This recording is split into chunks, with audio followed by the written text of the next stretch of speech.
Hey everyone, it's the Eclectic Handyman here today. Going to do some light masonry repair on some of this cracking that's happening between these bricks. We're going to get everything set up and get it repaired. Let's get it fixed.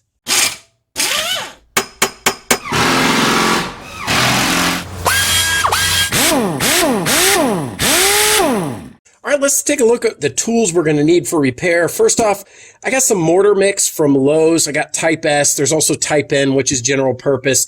I needed such a small amount. Type S, I believe, is a little bit stronger, but Type N would have been fine as well. You need something to mix small amounts in, use an old, Tupperware or Buttercup or something. I've got some yogurt containers, something I can pitch. Need to measure out some water so we can mix it. I've got a couple of trowels here. You can really use any type of masonry tools that you have or want to use, but I just find these convenient. Some painter's tape to keep the lines straight, and then a wire brush and a brush I recommend. Now, maybe not all of this is needed. Obviously, you need the mortar and to mix it. You don't necessarily need the tape, but the brushes are just to prep everything, and obviously we need some tools to lay it down. So first things first, let's get this cleared out of the way. And let's take a look at closely what I'm going after here. I'm going after some of these cracks that I want to fix. I also used some silicone concrete sealer here. Let me talk a little bit about that. Here's an example where I used some silicone concrete filler because I needed to get it done quickly. If you're in an area that's not seen or high traffic, or you just don't care what it looks like, this stuff is excellent. But in this case, I can see this part of the porch. I don't really like the outcome of it, so I'm going to peel that back up and actually use the mortar and concrete to fill this in and do it the right way. It does work very well, but this is just not what I wanted to end up using in the long term here. All right, so back to the repairs. The problem with this is there's actually an area under this, so this is kind of leaking down into it because by nature, brick and stucco and this concrete is not necessarily fully waterproof. There's some additional things that you need to do in order to make it waterproof. I may have a follow-up video where I use some Silaxane 7 on it to kind of beat up the water. But for today, I at least just want to get these cracks repaired, and it's not too difficult to do. And also, if you have any areas that, you can see here, I only did a little bit. I think I was just running out. But any sort of area that you need to do, assess it, and then we'll go ahead and get it set up here. All right, first thing, typically want to make sure that the area is dry. If you want to go ahead, if you've got a leaf blower or something like that to get all the dust and debris. Then I kind of like to use a wire brush just to get out any other debris, that might be just lightly on the surface, any dirt, in the applicable area, like if there's a loose stone or part of the rock or something like that. I just prefer to use a wire brush that works. And then, I just have this brush to get it all cleaned back up and get that area prepped. All right, so I like to use painter's tape when doing mortar repair, and I'm going to explain why, because I'm not a bricklayer and I am not an expert at this. I do this very rarely. I'm sure if somebody's a pro, they have other techniques, but let me show you the difference. This was a previous repair I did, these couple of lines. See how straight and nice they are? That was because I used some painter's tape. If you take a look at that one there and that one and that one, I did not. And so once you start using it, you can get that nice straight line and you can guide your repairs. And in fact, here's an irony. I think painter's tape works so well with mortar because unlike real paint that's liquid and can get under here so easily, this cleanup and how well it works to create a barrier when you're putting down the mortar, it just works so nicely. So that's exactly what I'm going to do. I'm going to lay out in some strips exactly where I want that mortar to be and just put down some kind of like guardrails basically of where I want that mortar to exist. So then I can just put it right in there perfectly. You can block it off however you want. And then if you get over to in between the bricks, you can just as easily do like that, making sure to, and this might be a good where to have an X-Acto knife or something if you have to block it off. But I'm just giving some samples of how we can make the exact spot where we need to. All right, now it's time to mix our mortar once we finish this. All right, the next step is to go ahead and mix up the mortar. Now, with this, the directions say for all 10 pounds, you use 2.5 cups. It seems like that's not much, but that's typical with concrete and mortar. So I did a little bit of math there. Basically, for each pound, you have a 1/4 cup, and a 1/4 cup is 2 ounces. So I have measured out, let me see if I can, it's hard to tell here, but I've got 2 ounces measured out, and I actually did weigh out a pound of mortar. Now, if you don't have a scale, it's not rocket science. You can kind of, make sure that you see the consistency. So it's very little water for actually how much is in there. I'm just going to go ahead and use my trowel and mix it up, because when you do it, you always think it needs more water than it actually does. So the other thing is, this stuff is, when you're doing light repairs like this stuff is so cheap. The more important factor is getting your work done the way you want it. So if you can't go quickly and this starts to dry out, just get another cup and make a fresh batch, or clean this one out and make another batch. It would be a shame that if you're feeling rushed because your mortar is starting to dry in your container, and you end up, just messing up what you're trying to work on. So if this stuff starts to dry and you're taking your time, because like me, this is not something you do every day, just make another batch. All right, I'm gonna finish mixing this, and then it'll be time to make our repair. All right, very good. I got that all mixed up, and you can kind of see the consistency of it. Just getting it well mixed up in there. 1 pound makes quite a bit. I doubt I would use all of this for the minimal repairs that I'm doing. Again, I'm not laying an entire brick walkway or doing a house. This is just minor repair. All right, let me get this out of the way. By the way, if for some reason my math is off, you can let me know in the comments, but I went ahead and wrote it on top, so I'll remember it for next time. Again, 10 pounds per pound, 1/4 cup, 2 ounces, at least with this mix. So that's what we're going with today, and I can tell by the consistency should be in good shape.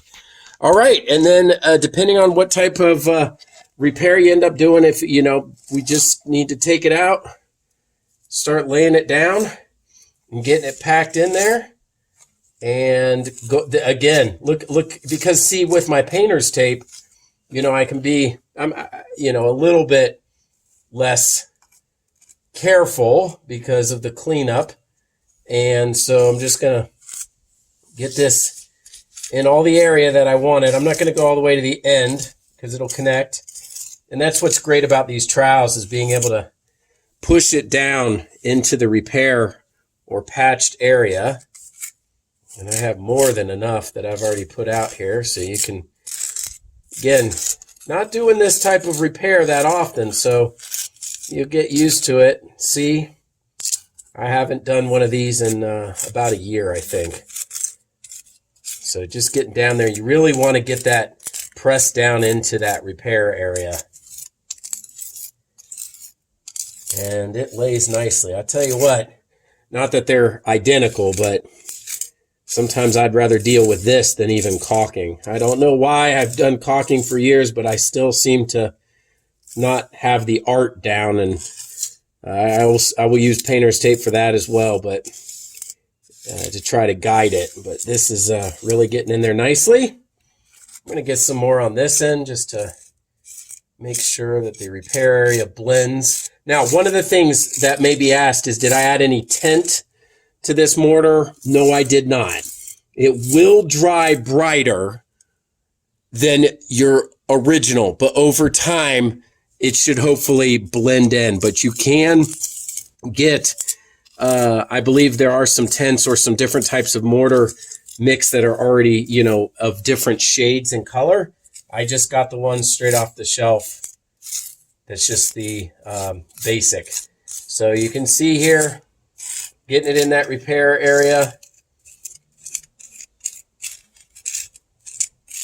And go all the way down the line here.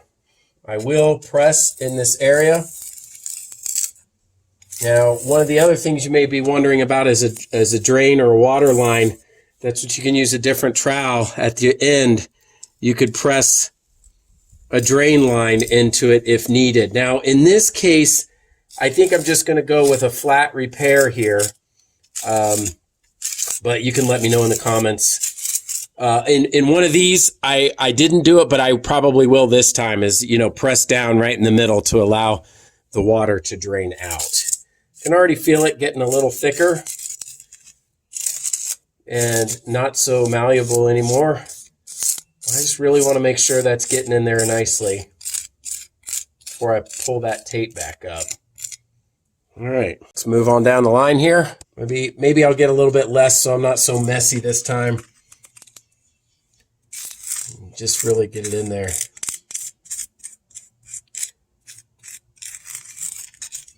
For the few dollar difference that again, for that Type S, and that's really for structured load or underground. I guess it can be used as a support. There's a rock right there, so I got that out of the way. I just went with the one that was a couple dollars more, but, you know, again, you could probably use the Type N here, which is just the general purpose.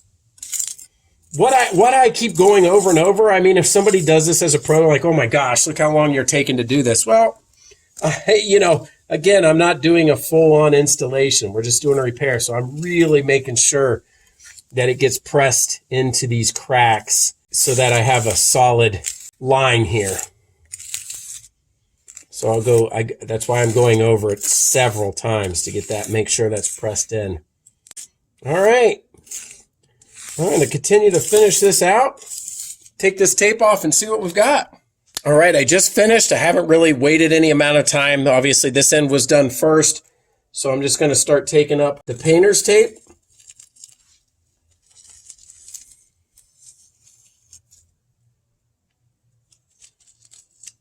And putting it off to the side. And if there's any little fragments of the mortar, I'll clean that and brush it up real quickly.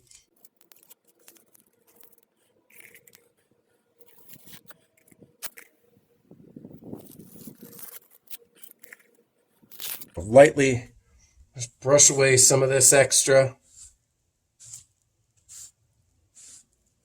And then I'm going to make quick last minute repair with my smaller trowel. So if there's anything here, it's still malleable enough. There we go. That I can set it into its area. I like how it came out. It really did fill in all those cracks. So you might say, are you messing up your tape lines? Well, again, this is concrete. It doesn't have to be absolutely perfect, but it certainly is 10 times better than whatever I was going to do if I tried to do it without the tape. And so I'm just smoothing out these edges if there were any, brushing away any loose bits because it does dry in there pretty quickly. I'll tell you what, I'm pretty happy. Let's get a closer look here. I have filled in all of those cracks that were initially open. I might be able to go back in and, you know, maybe just do a little bit here, maybe a little bit there, but you kind of get the gist of how to do it. It really wasn't that difficult. And in just a matter of, 15 or 20 minutes from start to finish, we've got the whole thing done. So now we filled in those cracks. Again, you can go back, and these ones are even easier. A piece of tape on each side and then just fill in. I think those are actually much easier than this longer line, but I wanted to show you something a little bigger, and then it blends in. It'll blend in real nicely right there. So there you have it. Some quick mortar repair, miter, brick and concrete repair here, and hope you found this useful and maybe you can do a little bit of repair yourself. So if you found this helpful, please give it a thumbs up. Check out the other videos on the channel. And until next time, this is the Eclectic Handyman. We'll see you later.